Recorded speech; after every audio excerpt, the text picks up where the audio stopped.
welcome to the bread kitchen. This week I'm going to make a German classic. It's a lovely light spiced fruit bread, and right through the middle of it it's got this delicious almond paste. You'll know it as Stollen. In this bowl I've got 75 grams of sultanas and 50 grams of currants. I've warmed them in the microwave for 40 seconds and I'm going to add on 50 mils of dark rum. You could use brandy too. Mix them together and let that fruit soak in the rum. To 120 grams of lukewarm milk, add 2 teaspoons of dried yeast, mix well and then leave for 10 minutes for the yeast to get going. In this bowl I've got 375 grams of a good strong bread flour. I'll add half a teaspoon of salt, 50 grams of caster sugar, a quarter of a teaspoon of ground cardamom and half a teaspoon of ground cinnamon, and then mix together.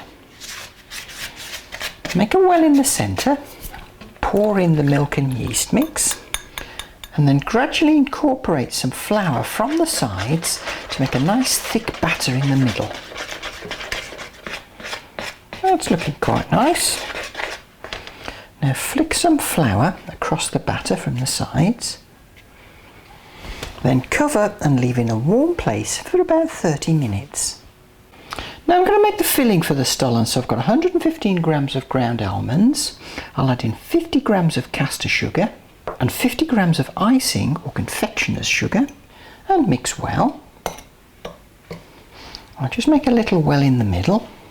I'll squeeze in the juice of half a lemon and then add enough beaten egg to make a paste. Start with a couple of teaspoons worth and mix. Add a bit more egg and mix that in. So I've used about half a beaten egg and it's come together into this nice paste. I'll just pop it on the surface and then I'll knead it with my fingers to make sure it's really well mixed. Now I'll roll it out into about an 8-inch sausage. That looks quite good, that's about 8 inches long. Now pop it on a plate, cover and put to one side. So here's my sponge after 30 minutes. You can see that something's going on in there. I'm going to add 50 grams of melted butter and 1 beaten egg. And then I'll mix all of this to a nice smooth dough. Now depending on how big your egg is, you might need to add an extra teaspoon of milk, or I'm going to add an extra teaspoon of the leftover beaten egg from the filling. Mix. And what you should get is a really soft, just very slightly sticky dough. Now knead the dough for about 10 minutes to make it all smooth and elastic.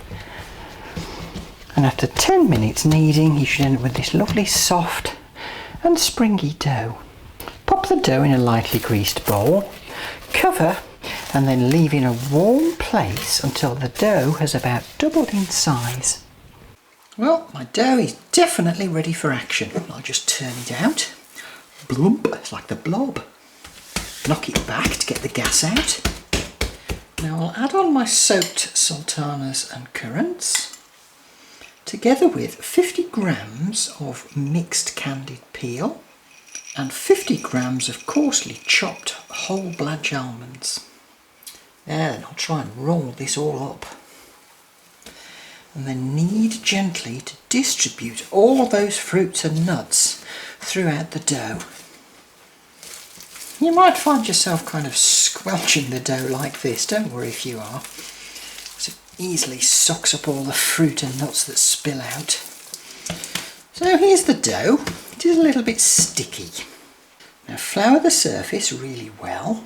Flour a rolling pin and then roll the dough out until it's about 12 inches long by 9 inches wide. Now take your almond filling, pop it in the centre and fold over the top to enclose the filling.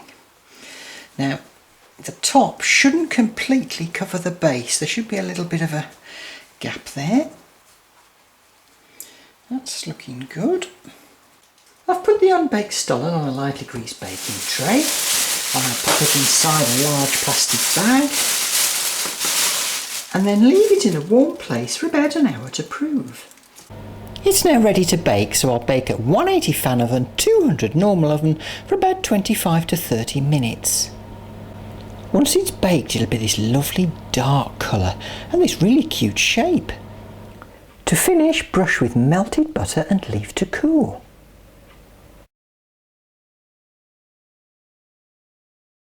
It's lovely and light on the inside, and that filling is absolutely delicious.